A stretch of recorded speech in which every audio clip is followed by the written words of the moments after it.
Good evening everyone. Audio video clear है आप लोगों तक? हाँ जी सर। तो जून 2024 का करंट अफेयर्स हम लोग डिस्कस कर रहे थे, उसको आगे कंटिन्यू करना है। कल आपका क्लास हम नहीं ले पाए थे क्योंकि कल अचानक से देखा आपका एपीपीएससी का नोटिफिकेशन आया था। पूरा उन्होंने एग्जाम कैलेंडर दिया है, तो उसमें जो मेन एग्जाम्स हैं आपका जो जिनकी तैयारी हम लोग करा रहे हैं, एक तो आपका टीजीटी है उसमें, दूसरा एपीपीएससी है। तो उन दोनों एग्जाम की डेट वहां पर मेंशन है। टीजीटी भी आपका नवंबर में हो रहा है और एपीपीएससी भी आपका 15 दिसंबर को प्लान में उसमें दिया हुआ है। तो उसी के रिगार्डिंग हम लोग आगे वर्कआउट कर रहे थे।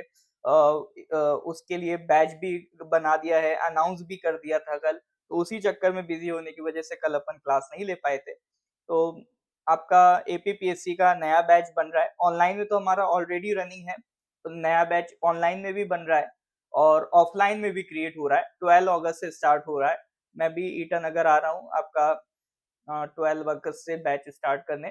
तो 12 अगस्त से ईटानगर नाहरलगुन दोनों जगह हमारा फ्रेश नया बैच आपका स्टार्ट होने वाला है। ठीक है जी। तो वहां पर क्लासेस जैसे हम पहले रन किया करते थे वैसे दोबारा फिर से रन होंगी। बाकी एपीएसएसबी के लिए तो अपना चल ही रहा है ईटानगर नाहरलगुन में। एपीपीएससी के लिए भी अपन स्टार्ट कर रहे हैं। ठीक है। तो अगर किसी की कोई क्वेरी हो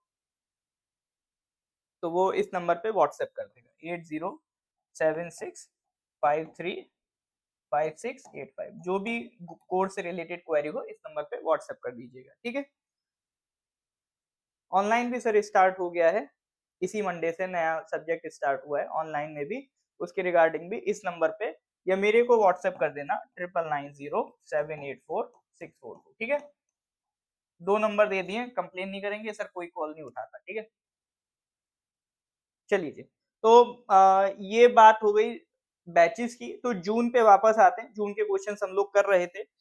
जून में 40 क्वेश्चंस हम लोगों ने कर लिए थे। उसके आगे आज स्टार्ट करते हैं। देखते हैं जून का कहाँ तक हो गया था।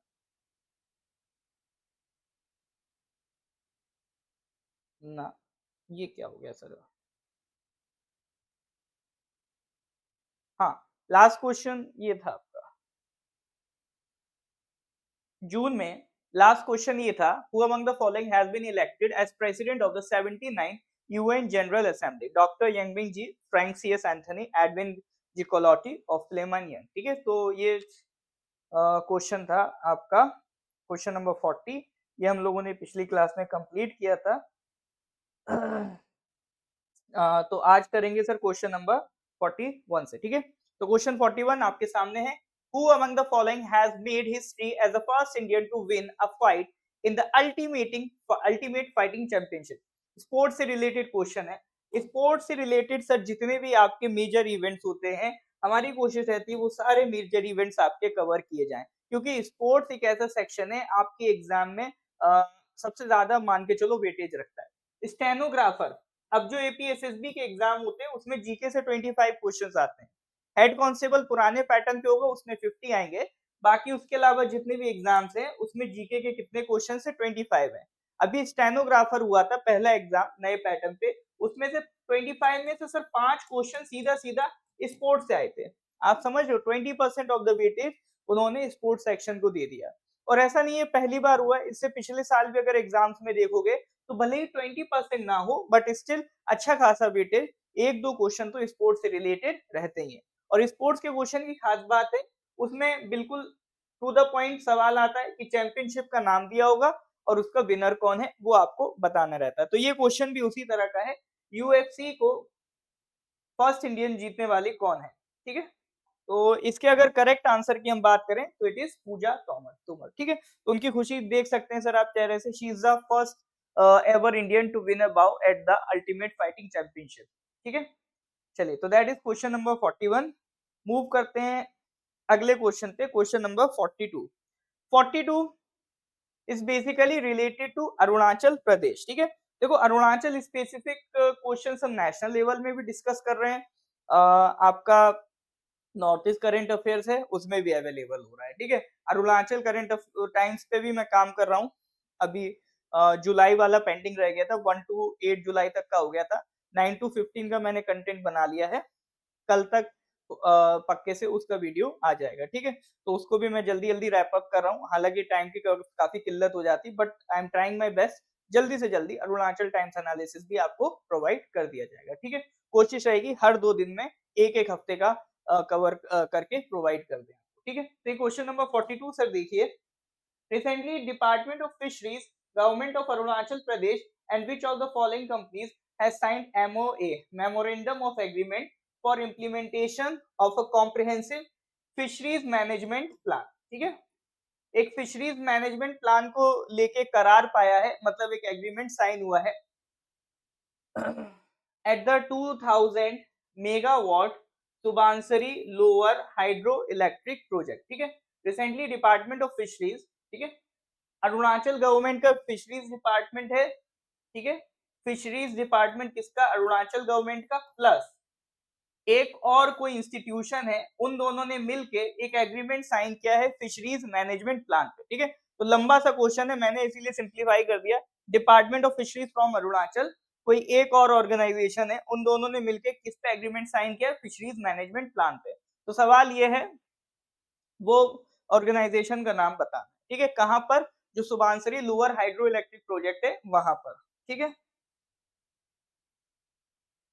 एपीएसएसबी के ऑफिशियल वेबसाइट पे नहीं, नॉर्थ ईस्ट पीएससी के ऑफिशियल वेबसाइट पे पेपर आपको मिल जाएगा, ठीक है। नहीं मिले मेरे को व्हाट्सएप कर देना, लिंक भेज दूंगा। अदरवाइज northeastpsc.co.in वो हमारी वेबसाइट है, उसमें स्टडी मटेरियल वाले सेक्शन में आप जाओगे तो 2 फोल्डर मिलेंगे, एपीपीएससी, एपीएसएसबी। एपीएसएसबी वाले सेक्शन में आप जाओगे तो वहां पर आपको सारे जो 2024-2023 में एग्जाम हुए थे सबके paper along with the answers करवा दिए मैंने अपलोड, ठीक है, सब मिल जाएगा। चलो जी, तो इसका करेक्ट आंसर बताइए जरा।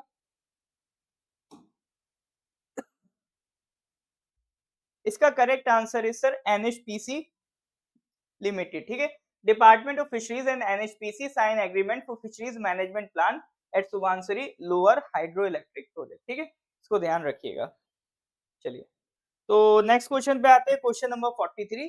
Question number 43 is which of the following organization has launched green school quality standard, ठीक है।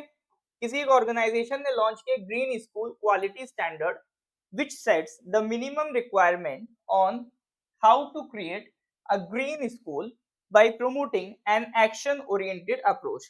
देखिए, climate change is the real thing और climate change is the biggest problem जो आज के वक्त में हम फेस कर रहे हैं और आने वाले दशक में हम फेस करने वाले हैं। तो क्लाइमेट चेंज से रिलेटेड सिर्फ हमको प्रिपेयर नहीं होना है, हमारी आने वाली जनरेशन को भी प्रिपेयर करना है। तो वहीं के उसी चीज के लिए कंसेप्ट बनाए गए, ग्रीन स्कूल क्रिएट किए जाए। अब वो ग्रीन स्कूल में क्या होगा, ठीक है, तो उसके लिए एक क्या क्या रिक्वायरमेंट होनी चाहिए, मतलब ग्रीन स्कूल के लिए तो जो पूरा एक रिक्वायरमेंट है कि ग्रीन स्कूल उसे तब कब कहेंगे, तो उसके लिए एक क्वालिटी स्टैंडर्ड बनाया गया है, ग्रीन स्कूल क्वालिटी स्टैंडर्ड, ठीक है। ग्रीन स्कूल बना रहे हैं, उसके लिए जो स्टैंडर्ड ऑफ क्वालिटी चाहिए उसे कह रहे हैं ग्रीन स्कूल क्वालिटी स्टैंडर्ड। तो सवाल ये है कि ये सारी चीजें किसने लॉन्च करी हैं? 4 ऑप्शन है, WHO, UNFCCC, यूनिसेफ और यूनेस्को। 4 ऑप्शन में से देखो क्या हो सकता है। देखो, ये तो हेल्थ से रिलेटेड है, इसके चांसेस तो काफी कम है। चूंकि यहाँ एनवायरमेंट से रिलेटेड बात हो रही है तो UNFCCC हो सकता है, लेकिन UNFCCC मेजरली अगर आप देखोगे तो वो ग्रीन हाउस गैसेस को कंट्रोल करने में डील करता है। स्कूल की बात हो रही है तो यूनिसेफ हो सकता है, या फिर एजुकेशन साइंस की बात हो रही है तो यूनेस्को भी हो सकता है। तो यहाँ पर कोई बहुत ज्यादा अगर आप इंटेलिजेंट गैसिंग करोगे तो ये एक स्पेसिफिक आंसर नहीं दे सकते, ठीक है। लेकिन अगर आंसर पता है तो दे ही सकते हैं सर। तो इसका आंसर याद होना चाहिए आपको, ये जो ग्रीन स्कूल क्वालिटी स्टैंडर्ड है ये किसने लॉन्च किए हैं? यूनेस्को ने। अब जब आपको आंसर पता चल गया है तो जल्दी से कमेंट में यूनेस्को का हेडक्वार्टर बताओ, ठीक है, जल्दी से यूनेस्को का हेडक्वार्टर बताइए। तो यूनेस्को लॉन्च 2 न्यू टूल्स, उन्होंने एक तो ग्रीनिंग करिकुलम गाइडेंस लॉन्च किया है, ठीक है, दूसरा लॉन्च किया है ग्रीन स्कूल क्वालिटी स्टैंडर्ड। उनका एक पूरा पार्टनरशिप है, ग्रीनिंग एजुकेशन पार्टनरशिप। अब ये ग्रीनिंग एजुकेशन पार्टनरशिप क्या है? इसमें सर 80 मेंबर्स स्टेट हैं to support countries to tackle the climate crisis by harnessing the critical role of education. Purpose क्या है? It aims to transform at least 50% of schools, colleges and universities into green schools, preparing learners to become climate ready and active participants in sustainability initiatives.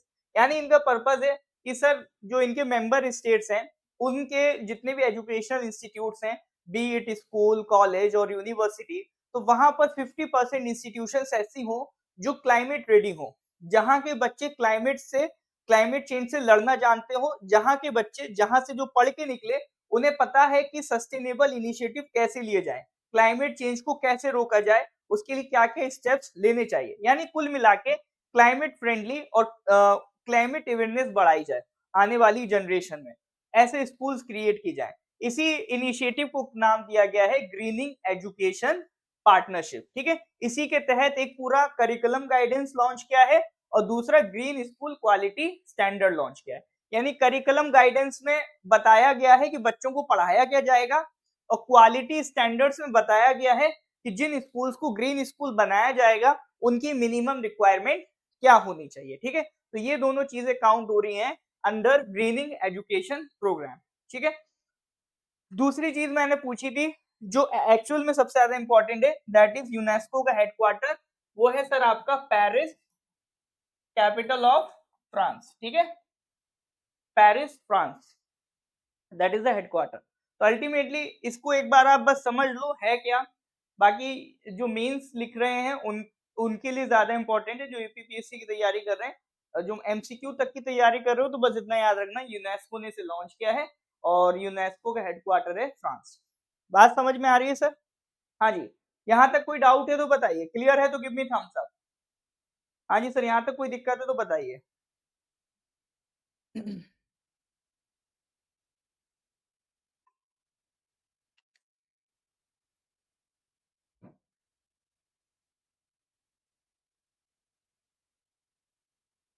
आज first class है किसी का? अच्छा, जिनका भी first class हो उनको मैं बता दूं, ये जितनी भी क्लासेस होती हैं उसकी रिकॉर्डिंग यूट्यूब में अपलोड है। ठीक है,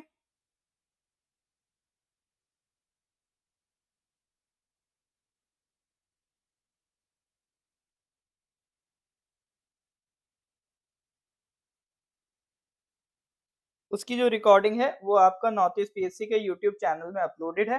तो जो भी फर्स्ट क्लास होती है, जो जून की फर्स्ट क्लास होगी, तो हर महीने की सेपरेट प्लेलिस्ट बनी है, तो जून 2024 नाम के आप देखना प्लेलिस्ट मिल जाएगी नॉर्थ ईस्ट पीएससी के यूट्यूब चैनल में। तो उसमें जो सबसे पहली क्लास हो जून की, उसको एक बार देख लेना। शुरुआत में मैंने करंट अफेयर से रिलेटेड जो बेसिक बातें कि नोट्स कैसे बनाएं, कितने महीने का करंट अफेयर पढ़ें, वो सारी चीजें वहां पर डिस्कस कर रखी है। ठीक है, चलिए आगे बढ़े।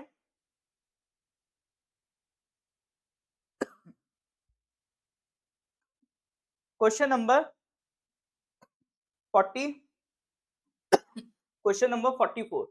According to the recently released 9th edition of Sustainable Development Report, ठीक है, according to the recently released 9th edition of the Sustainable Development Board by the UN Sustainable Development Solutions Network, what percentage of the SDG targets are on track to be achieved by 2030? ठीक है, सवाल ये है, according to the recently release 9 edition of sustainable development report, देखो एक report है, question समझ लो, एक रिपोर्ट है सस्टेनेबल डेवलपमेंट रिपोर्ट, एक पूरी रिपोर्ट है। ठीक है, उस रिपोर्ट को निकालता कौन है? यूएन की एक एजेंसी है, सस्टेनेबल सॉल्यूशन डेवलपमेंट नेटवर्क। ठीक है, एक रिपोर्ट है सस्टेनेबल डेवलपमेंट रिपोर्ट, उसे निकालता कौन है? UN sustainable solution development network, ये उसको निकालता है। अब इस रिपोर्ट के हिसाब से what percentage of the SDG targets are on track to be achieved by 2030? क्या मतलब है सर? एसडीजी टारगेट्स क्या है?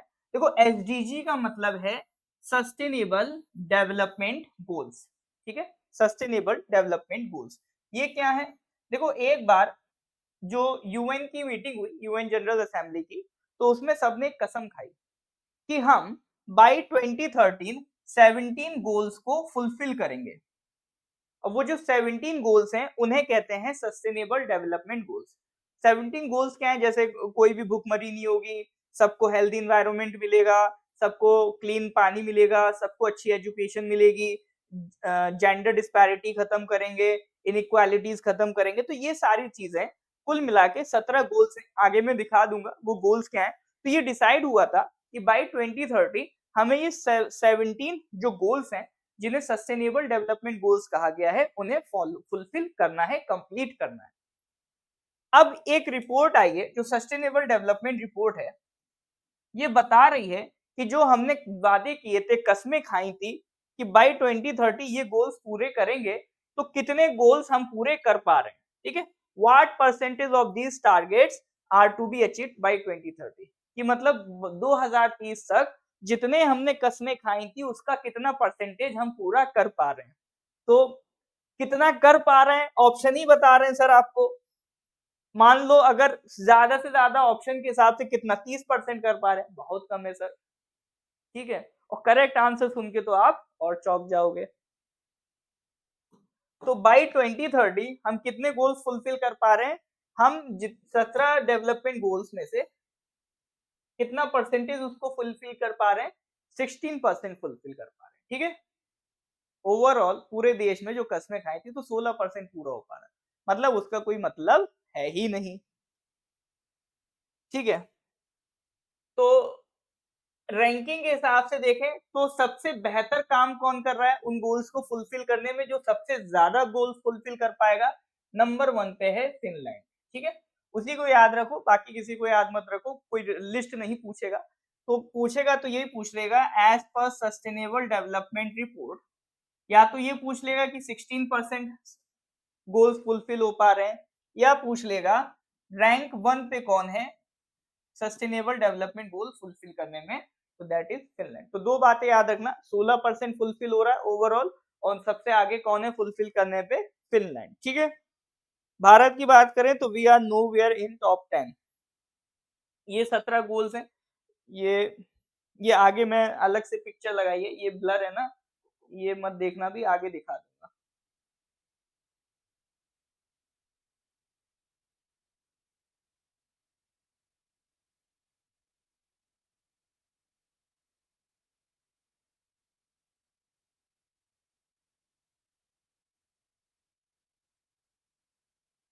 ठीक है, चलिए यहाँ तो कोई डाउट है तो बताइए। अब एक बार ये जो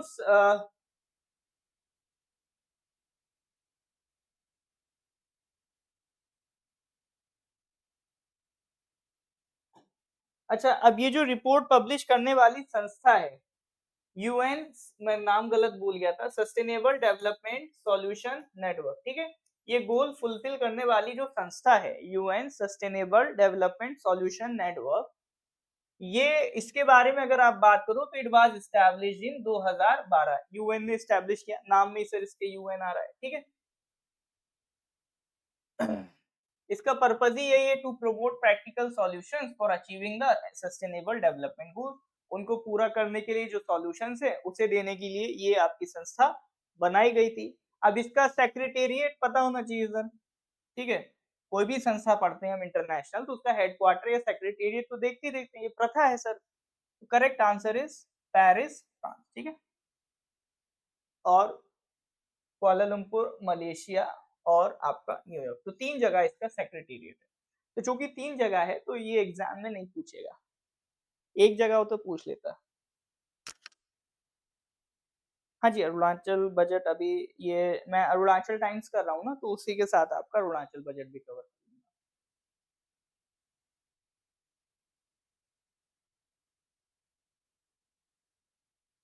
गुड इवनिंग जी। हाँ जी सर, यहाँ तक कोई डाउट है तो बताइए, क्लियर है तो गिव मी थम्स अप।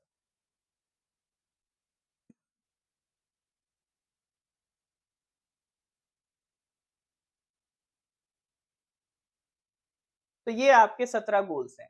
जैसे पहला गोल, कोई पॉवर्टी ना हो, zero hunger, good health and wellbeing, quality education, gender equality. ठीक है, तो 17 गोल्स हैं।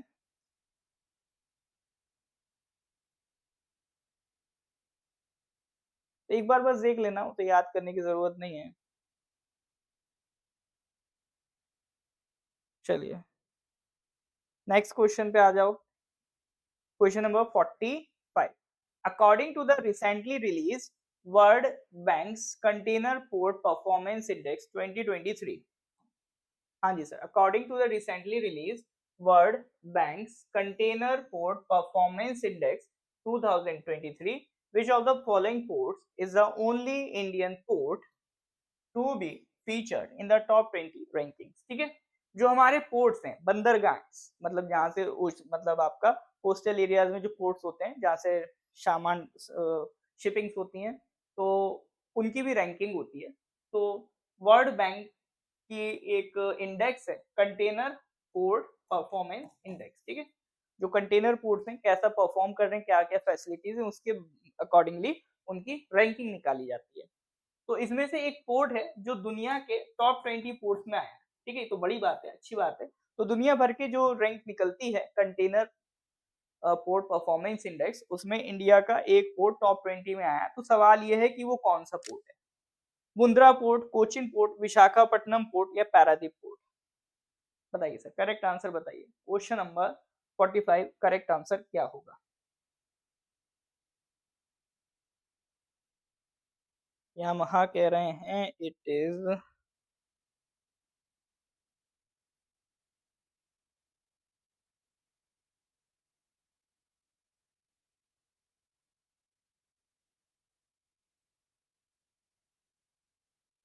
इज सी, बिल्कुल सही बात है। Correct answer is Visakhapatnam container terminal private limited, ठीक है। इतना लंबा याद नहीं, नाम नहीं रखना, बस इतना याद रखना विशाखापट्टनम। ये टॉप 20 पोर्ट्स है, तो इसमें पहला याद रख लेना यानशान, और अपना 19 नंबर पे विशाखापट्टनम, ठीक है। तो ये दो जानकारी याद रख लेना, मोर देन एनफ, बहुत ज्यादा डिटेल में मत जाना। बहुत याद रखना तो इतना ध्यान रख लेना, कंटेनर पोर्ट परफॉर्मेंस इंडेक्स ये कौन निकालता है? वर्ल्ड बैंक निकालता है, ठीक है। चलो जी, होमवर्क में देख लेना वर्ल्ड बैंक का हेडक्वार्टर क्या है, क्योंकि ये हमारी प्रथा है क्लास की। इंटरनेशनल ऑर्गेनाइजेशन आएगी तो हेडक्वार्टर जरूर देखना है, उसको देखे बगैर गए तो पाप पड़ेगा, ठीक है। चलिए, यहाँ तक कोई डाउट है तो बताइए। That is question number 45। कोई डाउट होने से पूछ लीजिए, और अगर डाउट नहीं है तो अगले क्वेश्चन पे आइए। 46 सीधा साधा क्वेश्चन है, who among the following has been appointed as the 30th chief of army staff? ठीक है, आर्मी के चीफ कौन बने इनमें से? सीधा सीधा सर, फैक्चुअल क्वेश्चन है, इसमें तो कुछ भी नहीं है। बताइए सर, क्वेश्चन नंबर 46, क्योंकि रिसेंट में बने पूछ सकता है, इसलिए मैंने ऐड कर दिया।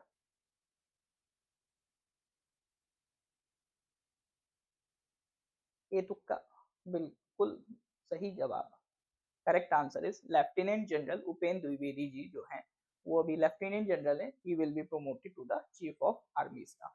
बहुत बढ़िया, मतलब न्यूज व्यूज देखते हैं आप लोग, बहुत या महान, बिल्कुल सही बात है। वॉशिंगटन डीसी हेडक्वार्टर है वर्ल्ड बैंक का, आईएमएफ का भी वही है। Okay, next question, question number 47। 47 क्या है? Recently who among the following has won Heilbronn Neckar Cup 2024 ATP Challenger tennis tournament? ठीक है, थोड़ा सा टफ नाम है। HN 2024 ATP Challenger tennis tournament किसने जीता है? चार ऑप्शन है, सुमित नागल, रोहन बोपन्ना, राम कुमार रामथम, साकेत मिनेनी। चार ऑप्शन है, give me the correct one. हाँ जी, क्वेश्चन नंबर 47 स्पोर्ट्स से रिलेटेड है सर। नागल, बिल्कुल, सुमित नागल ने ये जीता है, ठीक है। कहां पर हुआ था ये इवेंट सर? आपका जर्मनी में हुआ था, ठीक है। The event was in Germany. Question number 48, JIMEX, India and which of the following countries are set to conduct JIMEX, a maritime exercise? ठीक है, मैं देखो मिलिट्री एक्सरसाइजेस जितनी भी होती हैं, मैं हमेशा से बोलता हुआ आया हूँ, इंपॉर्टेंट है, स्टेनोग्राफर में उसका प्रूफ भी मिला। एग्जैक्टली सेम क्वेश्चन वही पूछ लिया था जो अपन ने करंट अफेयर्स में करा था। मैं ऐसा नहीं कह रहा हूँ मेरे को पेपर पता है, ठीक है, वो बाई चांस आ गया, अच्छी बात है। तो इसीलिए मिलिट्री एक्सरसाइज जरूर करके जाइए। मैं 3 साल से कह रहा हूँ, जब से करंट अफेयर्स पढ़ा रहा हूँ, लेकिन 3 साल से वो पूछ नहीं रहा था, इस साल पूछ रही है, मेरी मेहनत वसूल हो गई है ना। तो अब मेरे पास क्रेडिबिलिटी है, वरना पहले कहते थे मास्टर बोलता रहता है, मिलिट्री एक्सरसाइज आता तो है नहीं, टाइम वेस्ट हो जाता है। इस बार आ गया सर, एग्जैक्टली सेम क्वेश्चन आया। तो देर आए दुरुस्त आए, तो हमेशा ऐसा होता है सर, कोई चीज़ अगर लेट मिल रही है तो वो बेहतरीन मिलेगी। तो हमेशा लाइफ में थोड़ा सा पेशेंस रखिए। अगर आप एफर्ट मार रहे हैं, चीज़ नहीं मिल रही है तो टेंशन नहीं लेना है, जब भी मिलेगी बेहतरीन मिलेगी। ठीक है, चलिए।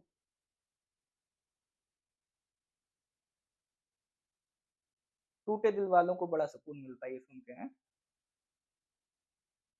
चलो, तो JIMEX exercise, India and which of the following countries are set to conduct GMX, a maritime exercise 2024? The correct answer is Japan. ठीक है, JIMEX, Japan India maritime exercise, उसकी फुल फॉर्म ही है। थोड़ा आप लोग नाम से भी समझ गए होंगे। अब देखो जापान की बात हो रही तो दो चीजें जापान में डिस्कस कर लेता हूँ, जापान की ज्योग्राफी देख लेते हैं। एक तो जापान की कैपिटल टोक्यो, बहुत मुश्किल है, कई लोगों को शायद ही आज पता चली हो, है ना। हाँ सर, चलो ये तो मैं मानता हूँ, चलो टोक्यो आपको पता होगी, लेकिन जापान जो बना है ना, ब्रॉडली 4 आइलैंड से मिलके बना है। ठीक है, वो नाम आपको पता हो तो अच्छी बात है। एक है आपका होकाइडो, ये जो पूरा आप आइलैंड देख रहे हो दैट इज योर होकाइडो। फिर जो दूसरा आइलैंड है वो है आपका होन्शु, ये है होन्शु। ठीक है, मतलब आप ये कह लो, ये जो मतलब सबसे बड़ा एरिया में भी यही है। ठीक है, ये जो पूरा आइलैंड है दैट इज योर होन्शु। फिर जो तीसरा आइलैंड है ये वाला, दैट इज शिकोकू। ठीक है, होकाइडो, होन्शु, शिकोकू, और चौथा कोई और कलर है ये ले लेते हैं। ठीक है, ये वाला दैट इज क्यूशू। ठीक है, तो बेसिकली जापान ब्रॉडली 4 आइलैंड से मिलकर बना है, होकाइडो, होन्शु, शिकोकू, क्यूशू। ठीक है, तो ये 4 नाम ध्यान रखिएगा रिगार्डिंग द जापान आइलैंड्स। ठीक है, और जब बात हो ही रही है तो थोड़ा सा एक स्टेप आगे चलते हैं। यहाँ पर कुछ आइलैंड्स हैं जिन्हें कहते हैं कुरिल आइलैंड्स। ठीक है, कुरिल आइलैंड्स, और ये डिस्प्यूटेड आइलैंड है किसके बीच में, बिटवीन जापान एंड रशिया। ठीक है, हालांकि इस तरह की चीज अभी तक एग्जाम में आपके पूछी नहीं गई है, बट माइट भी पूछ ली जाए, थोड़ा सा इंटरेस्टिंग हो जाती है। तो हो सकता है पूछ ले कि कुरिल आइलैंड्स किन दो कंट्रीज के बीच में डिस्प्यूटेड है। तो Kuril islands are disputed between Japan and Russia. तो यहाँ पर मैंने सोचा जब जापान की बात हो ही रही है तो थोड़ा सा जापान की ज्योग्राफी उठा के पूछ लेते हैं। ठीक है, वो थोड़ा सा डिस्कस कर लेते हैं। हाँ जी सर, बात समझ में आ रही है कि नहीं आ रही, इज दैट क्लियर और नॉट? हाँ जी सर, ऊपर ऊपर से जापान तो मैंने आपको घुमा दिया है। कल कोई जाए और कहे देखो हम तो क्योटो घूम के आए हैं जापान में, तो उससे पूछ लेना ब्रॉडली आइलैंड कितने हैं जापान में, नहीं बता पाए तो कह देना हमें यकीन नहीं तुम गए, फोटो दिखाए तो कह देना फोटोशॉप है। ठीक है,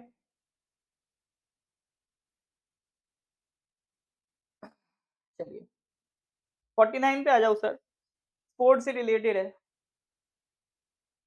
Which of the following countries has been designated as a host country for the inaugural FIH Men's Junior World Cup, which is set to take place in December 2025?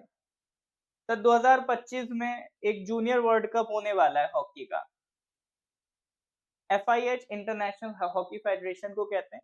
तो हॉकी का एक जूनियर वर्ल्ड कप होने वाला है men's category में, जो कि दिसंबर 2025 में होगा। तो सवाल ये है कहाँ होने वाला है? साउथ कोरिया में, चाइना में, इंडिया में, जापान में? अच्छा ऐसा करो, करेक्ट आंसर मत बताना, उसकी कैपिटल बता। ठीक है, करेक्ट आंसर नहीं बताना, उसकी कैपिटल बता देना। चलो शेयरिंग तो थोड़े जल्दी कर दिए।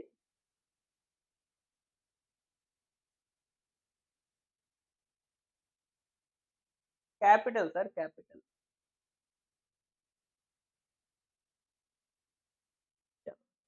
करेक्ट आंसर है इंडिया, बिल्कुल सही बात, बहुत बढ़िया।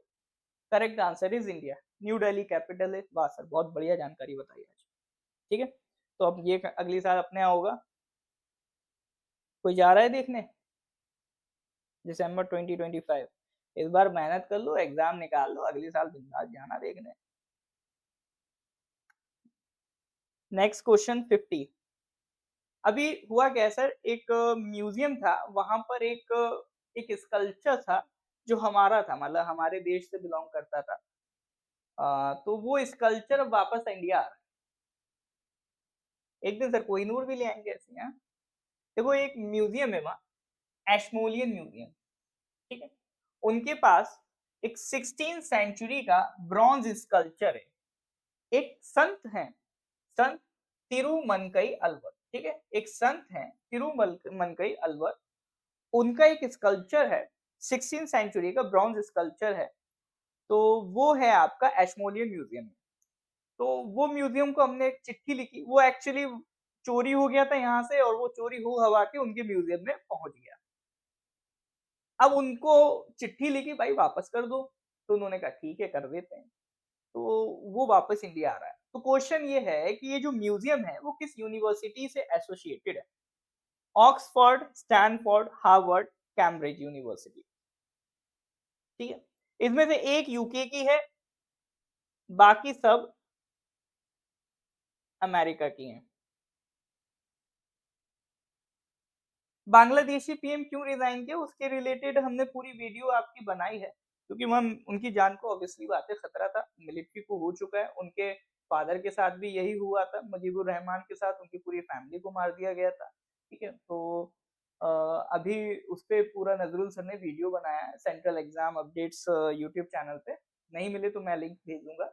उसमें पूरा एक्सप्लेन किया सर ने, पूरी जो कंडीशन रही है बांग्लादेश की, इससे पहले भी जो बांग्लादेश में प्रोटेस्ट हुए उसके रिलेटेड भी हमने कंटेंट बनाया, आपको मिल जाएगा north east basic YouTube channel पे, ठीक है।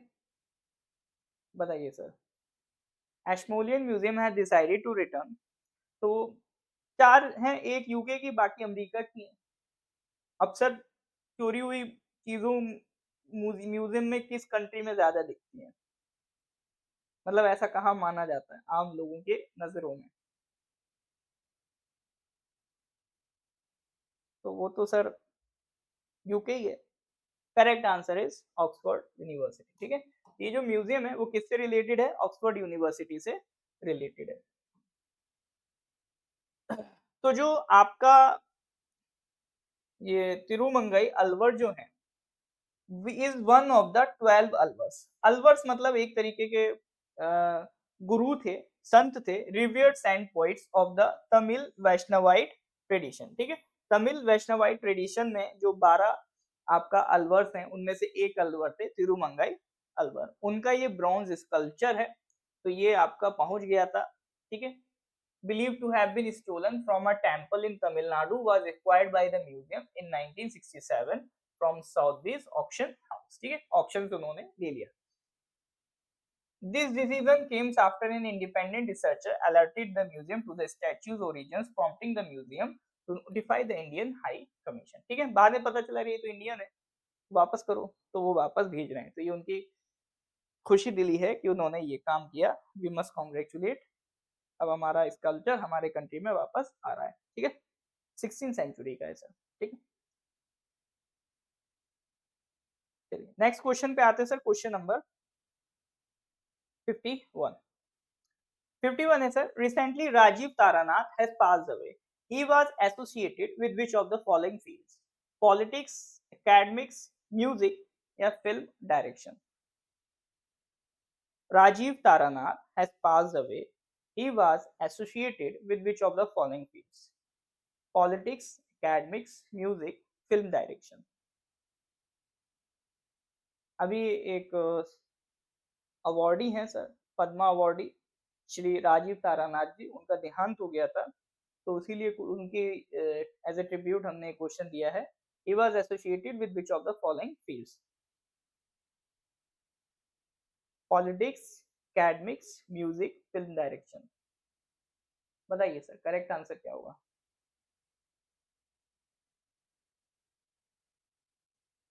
ठीक, बिल्कुल सही बात।